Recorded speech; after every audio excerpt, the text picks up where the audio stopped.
Emeka Egbuka has already announced he's going back to school, as did Quinn Ewers this week. So now we have to go through and adjust our Dynasty rookie rankings for the 2024 class. And not a lot is going to change from, what's actually happening right now in real life standpoint, but we have been able to watch more film. We have been able to see which players are getting buzz, and we have now confirmed some players going back to school. So it's time to go in and update these rankings. We'll do a couple updates, maybe one a month, maybe. I mean, they don't move around a whole lot till the combine, but again, we're getting close to combine time, honestly. Like, we're only 2 months out from the combine at this point. So rookie season is here. It's time to dive in. So let's go into our updated Dynasty rookie rankings. We'll start in the S tier with Caleb Williams and Marvin Harrison Jr. I think we had Drake May in this tier. He's been getting less buzz recently than he had been before, and also maybe a little bit of buzz about moving down. I still think he goes top 10. Yeah, me too. But I do think that there is a teardrop from the standpoint of the type of prospect they are, from Caleb Williams and Marvin Harrison to Drake May and Malik Neighbors. I think I would clearly take Caleb Williams over Drake May every time. I also think I'd clearly take Marvin Harrison Jr. over Malik Neighbors every time. So because of that teardrop, naturally, I'm going to put Caleb Williams up top. Caleb Williams has gotten some negative publicity recently, is still one of the better prospects to come out in recent years. Do not be fooled. Do not let the Stroud S2 scores fool you. Caleb Williams is very, very talented. He's going to be a good NFL quarterback, in my opinion, but he's a fairly safe prospect that's going to get such good draft capital that it's going to insulate his value in Dynasty for a really long time. So when you're talking about who should I take at the 101, who should I take at the 102? If Caleb Williams is available at either of those picks, I can't blame you for taking Caleb Williams there. And Marvin Harrison Jr. is obviously the other guy that's challenging Caleb Williams for the 101 in Dynasty Fantasy Football. Marvin Harrison Jr. probably going to go top 3 in the NFL draft. Even if he goes top 10, doesn't matter. He's one of the better wide receiver prospects in recent years, period.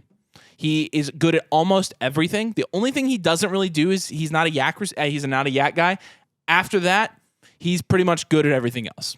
He's got the genes. He's going to get the draft capital. There is no argument to put him anywhere else besides the top. So these guys, it's going to be a pick your poison, but in Superflex leagues, which is Superflex rankings, we'll probably still lean Caleb Williams over Marvin Harrison. Yeah, and then we're going to drop down to the A tier here and start out with Drake May. And we're going to go back and forth here, probably here on out with our rankings between Drake May and Malik Neighbors, and maybe even Jaden Daniels, who we also have at the tail end of this tier. But Drake May, like Avery said earlier, we do think he's probably a tier down from Caleb Williams, even if he goes second overall, which I do think is possible for him because there's just such a need at the quarterback position in the NFL. He's a very good prospect in his own right, has had major success at North Carolina, and I think from a film perspective, he's really shown a lot more from like making NFL reads and things like that, more than Sam Howell was ever able to, just because of the way that the Tar Heels call their offense in college, which is not professionally friendly in any way. So it's really hard to evaluate those guys. Drake May, I think, has transcended that, and he's been able to demonstrate that he could potentially be successful in the NFL, and that's going to grant him the ability to potentially be a top pick in the NFL draft. Then we're going to go with Malik Neighbors out of LSU. Everyone knows Malik Neighbors at this point. We have made a point to put him even in... Did we have him in the S tier in our previous rankings or close to? Or did we just say that he could be? In our wide receiver rankings, we had him one down, but said he could be. But said he could be. Yeah. And the reason we did that is because Malik Neighbors in any other class would be considered the best of the best. S tier, no problem. He's incredible. He's just playing behind Marvin Harrison Jr. And unfortunately, in our opinion, we do think there's a gap between the two. You're going to have people out in the Dynasty community that argue otherwise, that say the gap is not that large. And I think there's merit to that. I think it's valid. Yeah, but it is. Look, we may even flip-flop in our opinion here. So we're not setting this in stone. It's January. If you have anyone in the Dynasty community telling you otherwise or saying that it's for sure guarantee that Neighbors is here or he's not there or whatever, they're full of it. They're guessing as much as you are and as much as we are, because we just don't know yet. Yeah. It's going to be draft capital dependent. Mm-hmm. So. But what we do know is that Malik Neighbors is really, he's the second best prospect in this class. And he would be the best prospect in almost any other class. He really would. Yeah, everything you want from a college prospect at the wide receiver position is what Malik Neighbors is, and it's been what he's been doing over the last couple of years, even since he was a freshman. Saying that Marvin Harrison Jr. has the edge as a prospect, is nothing against Malik Neighbors. It is not a knock against him or his talent. He's so talented. He might end up being the better fantasy asset, honestly. Yep. But Marvin Harrison Jr., it's a testament to Marvin Harrison Jr.'s talent and his profile. That's what it is. Don't take it as anything else. Malik Neighbors is awesome. We love him too. He's going to be great, and you're going to get some really stinking good value at the 103 or 104. In fact, I might be encouraging people to trade up to get Malik Neighbors, like honestly. Yep. So, and we're going to end this tier with Jaden Daniels, also from LSU. He really helped Malik Neighbors produce at an elite level in college this last season. Everyone knows he won the Heisman Trophy. He's an older prospect, 23 years old, but I think in this day and age with quarterback prospects, sometimes that extra development in college can really raise the floor of that quarterback when they go to the NFL. We've seen this isn't the case for every single quarterback. We don't want to, put a blanket statement on every guy, but I do think Jaden Daniels has shown enough that he more likely than not is going to be a top 15 pick, I think, in the NFL draft. And a lot of people in the comments after they hear me say top 15 are like, "Are you kidding me? He's not going past 8." Okay, bud, whatever. That's fine. That's why we have him in the A tier. So get over it. What I will say is I've been doing a lot of team blueprints recently, and I'm recommending people that have a lot of 24 firsts, especially in the 4 to 6 range.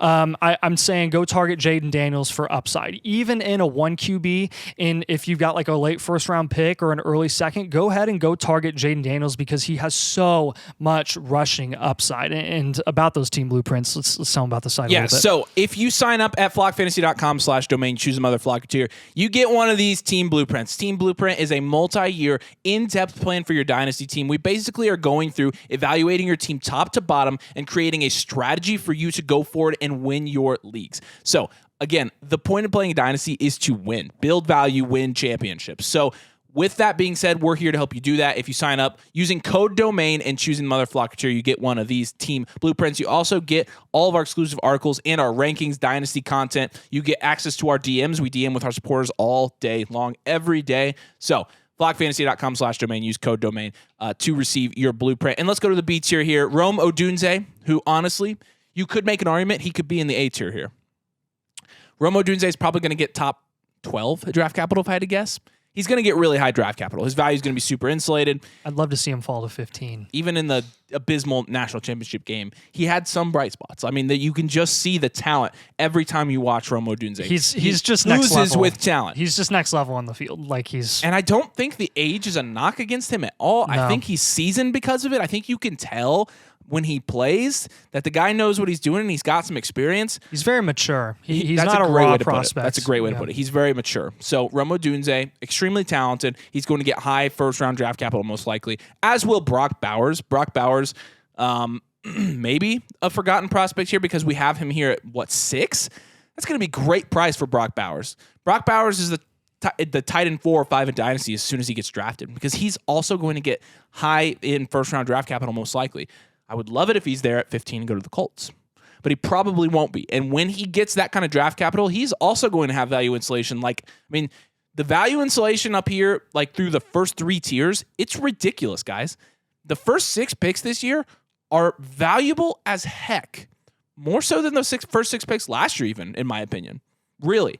And honestly, I think that if you have one of these picks, you shouldn't even be considering trading them right now unless you're getting some kind of steal. So Rome Odunze, Brock Bowers, both great prospects. Yeah, and at the top of the C tier, we're going to start with Michael Penix. We're going to double down on this. In our last rookie mock draft, we actually took Michael Penix relatively early, and I specifically said, hey, I'm sold on Michael Penix as a first-round quarterback. Whether it's the mid to the tail end, I don't really care, honestly, and I don't care that he's an older prospect, kind of like Jaden Daniels. Avery and I have both known him since he played at IU. He showed flashes as a 19, 20-year-old and beat Penn State. It was like the highlight of the Indiana football program ever. So it was awesome. And yeah, He doesn't show out in the Michigan game like everyone wanted him to, like everyone expected him to. But honestly, can you really blame him when that Michigan front completely obliterated Washington's offensive line? I'm not making excuses for Michael Penix, and I really am not saying that he should be going much higher than this. But what I am saying is I do believe in what he has shown especially in the last 20 games that he's played at Washington.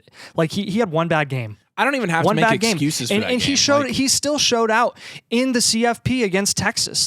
He he was incredible on the biggest stage, and I believe in that, and I believe in his ability to really capitalize on his deep ball talent, especially in the NFL. I think NFL teams will be really attracted to that. I'll talk on Michael Penix too, because honestly, I think there's going to be a lot of people that think we have him ranked too high.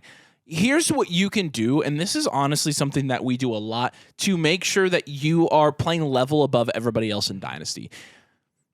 Don't be reactionary to every little thing that happens to a prospect. And what you saw with Michael Penix in the national championship game was he did not have his best game. We watched the entire game. I've watched almost every one of Michael Penix's game in his career. Even though he had a bad game, I don't feel like I need to make excuses for why we have Michael Penix ranked this high or justify it, because we've seen a larger body of work that has supported the notion that Michael Penix is an NFL quarterback. We're going to believe that until the draft capital proves us otherwise. And if the draft capital proves us right, then we're going to continue to have him ranked here. But again, you want to play Dynasty at a high level. Don't be so reactionary. Everybody wanted to in our comments, after that game, he's surely fallen. He surely just hurt his draft stock, blah, blah. And I mean, talk about really. If you were an NFL scout, would you see 24 career games with Washington and then the one game be like, yeah, I'm not drafting him now? It doesn't make a lot of sense. But still, we have that mindset of he really did hurt his draft stock, specifically tonight. Any NFL scout would see through that he was maybe injured, that the line got decimated, that Michigan had a really good defense, and also that quarterbacks have bad nights. I mean, Caleb Williams had how many bad nights? And he's still projected to go 101. Yeah, talk about big stage too. The reason CJ Stroud boosted his draft stock against Georgia is because he never really demonstrated the ability to do that in big games before in his career. He lost to Michigan, which is their biggest game every single year, and he just never really seemed to come up in those clutch moments until he really relaxed against Georgia. Penix has been doing this. He did it twice against Oregon this year to get them to the college football playoff. Yes. Everyone was watching those games. So I think he's great, and we like him where he is here in the seats here. Travion Henderson is going to be the first running back off the board out of Ohio State. Thank goodness he declared. Thank goodness. We thought that he was not going to. I thought he was going to make more money due to NIL in college football, and he goes to the NFL instead. I don't know where you got that news. 17 minutes ago, Ohio State running back Henderson returning for senior season. Okay, we'll cut him out of this. I mean, I don't care if people get our analysis right now. This is how high he would have been ranked here.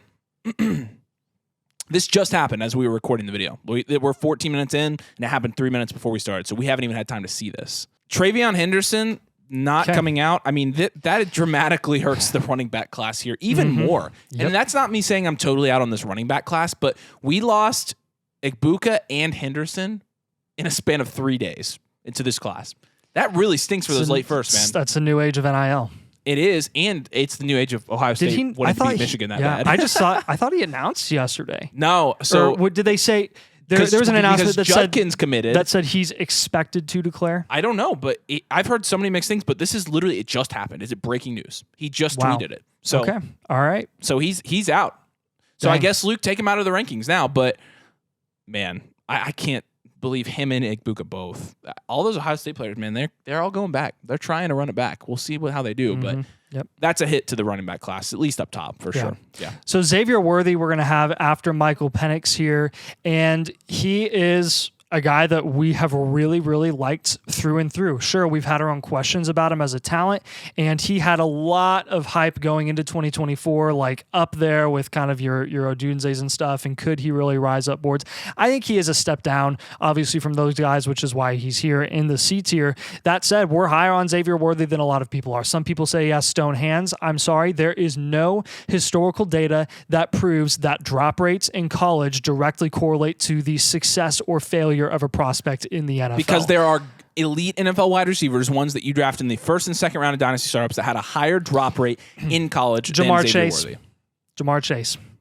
That's all I got to say. We're not saying Xavier Worthy is Jamar Chase, but there are plenty of those guys. It's not just Chase. There's a bunch of guys you'd be like, really? Yeah, really. Yeah. Don't run with his Xavier Worthy hands. He's a great prospect. He's going to be explosive, and he's going to get good draft capital. Yep, sure. On the smaller side, but in this day and age in the NFL, I'm not worried about that as much. Brian Thomas is going to be next, the wide receiver 2 in LSU. He has been, I mean, mock after mock, I'm seeing him go late first, early second, some dream landing spots like Houston. Oh, I would love to see that, see him paired up with Stroud. But honestly, regardless of where he goes, if he's going late first, like he's going to get any good landing spot there to a good team that needs him, and he'll be utilized right away. So I think you got to give him, based just off of where he's being mocked consistently and all the buzz that he's getting right now, I think he's very deserving of being in this tier. And then we're going to go Bo Nix. Bo Nix has kind of flown under the radar yet again after really losing to Washington twice. And I'm not going to lie, man, when you watch Bo Nix in those games, it wasn't his fault that they lost those games. He did everything he possibly could. Bo Nix is known for not making mistakes. He's known for making big plays in big moments, and he did that in both Washington games. Oregon's defense was just that bad, and Washington was just that explosive. I mean, those games were shootouts. Nix did everything he could. So I think with all the hype around Michael Penix and around all of these prospects that are just rising right now, Bo Nix has kind of sat where he has been and maybe even have fallen a bit just because of these risers. But again, I mean, I absolutely can realistically see him going early second and getting a really nice landing spot. Keon Coleman, we're going to have at the end of this tier, not as high as we had him in the early rankings that we had. And I think a lot of it is just going to be due to production and overall just he's a very toolsy prospect that is not yet not as refined as we would want him to be to rank him as high as like the B tier. But all that to say, because of how athletically talented he is, he does have the ability to go, I think, in the mid to late first round. Like, he could surprise some people and go earlier than some people in the Dynasty community expect because of just how talented he is. So we do still like him here at the end of the C tier. Let's drop down here to the D tier. Honestly, we're going to start with Troy Franklin. He could be in the C tier. I think that it has really good ceiling, really good upside. I think he has a lot of skills that will translate nice to the NFL. And some people are bullish on Troy Franklin. I know, man. I know. I mean, it's kind of crazy. But we'll keep him here. Again, he could be in the C tier with Brian Thomas and Keon Coleman. I think he has all the upside in the world. I think he could go first round. We're going to let the draft capital decide, but we did give him like a 3-spot bump in this version of our ranking. So higher on Troy Franklin. A lot of that thanks to you guys saying, watch some more film on Troy Franklin. We did. We kind of see it now. Jonathan Brooks.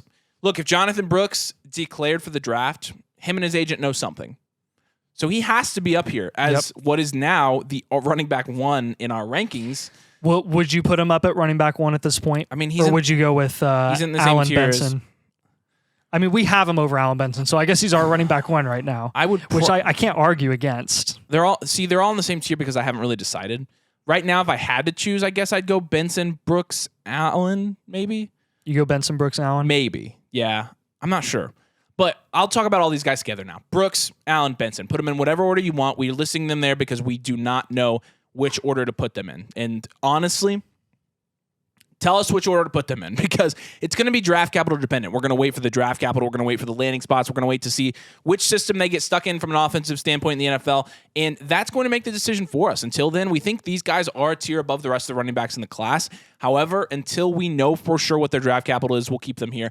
Adonai Mitchell is a new person in our rankings. I wasn't sure Adonai Mitchell would come out this year. But he did, and not only has he come out, he's actually getting a fair amount of buzz, man. He's getting mocked in the first round a lot. Look, I know, and Adonai Mitchell's tough. Like, I know that he's very talented. I drafted him in a Devy League a couple years ago, so I'm very familiar with him. He just hasn't had a lot of opportunity or sample size for us to really evaluate. I mean, I feel like it's because of Xavier Worthy. Well, I mean, not even when he was at Georgia, I didn't feel like he got a lot of opportunity. Like, right. And I feel like that's why he transferred. Mm-hmm. So I'm not sure. Like, I think Adonai Mitchell, and there are people that I respect that think very highly of him. I think he could easily rise up. And if he gets first-round draft capital, he's going to be higher than this.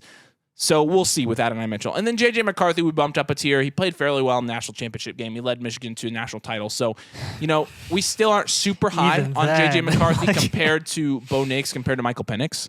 But if he gets anywhere first, second round draft capital, he'll be going in this range. Yeah. So. He'll have to if he gets that draft capital. It just is, will he? And I personally don't think he will. But Blake Corum is going to be at the top of the F tier here. I mean, talk about big time, big moment, boosting his draft stock. Really, everyone thought that, including us, that he just totally destroyed any legit relevancy in the NFL once he decided to come back for another year to Michigan.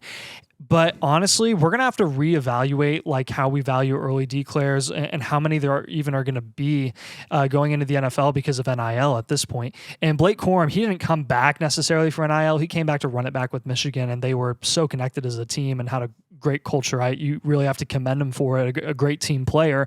But honestly, after the injury his junior year, like coming back and playing this season, he wasn't the most efficient, but he showed up in the biggest moment possible towards the end of the year, and he played his best football ever. And honestly, when I look at Blake Corum and what he did against some of the best defenses in college football, like, I mean, you're seeing the success that someone who was super productive in college that declared way later, like a Chase Brown out of Illinois, is having in the NFL. And I'm like, Blake Corum is literally just better at everything.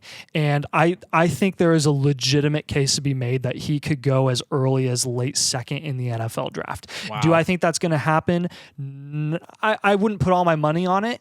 I wouldn't be shocked if he goes day 3. But at the same time, if he goes late second, third round, I think he's absolutely deserving of it. And he has shown, I mean, just incredible IQ, great vision of the field, great explosiveness, and just a guy that you'd want to have on your team. I mean, what a great team player, and someone who's just been so productive in college for a couple years now. And then we're going to go with, I talked about him for so long, I forgot. Jatavian Sanders is going to be after Blake Corum. He's the second best tight end in this class.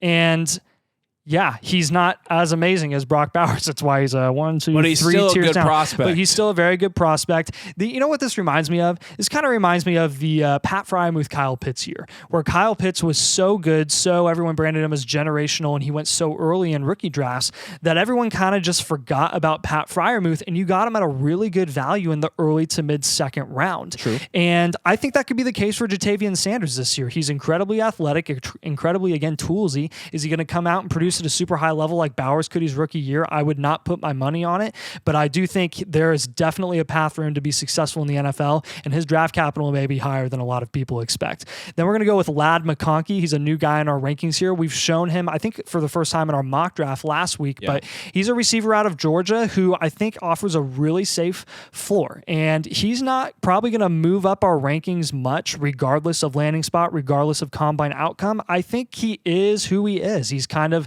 a guy that can be a role player in any offense, be that second to third option, and ultimately maybe even be like a target hog and be a real versatile guy for really anyone. I don't think there can be a bad landing spot for a guy like Ladd McConkey. He's going to have a pretty high floor. Jalen McMillan and Jalen Polk are going to be at the tail end of this tier.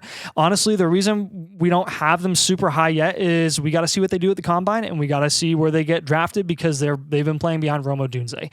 And how much have they reaped the benefits of Rome Odunze being dominant in that offense?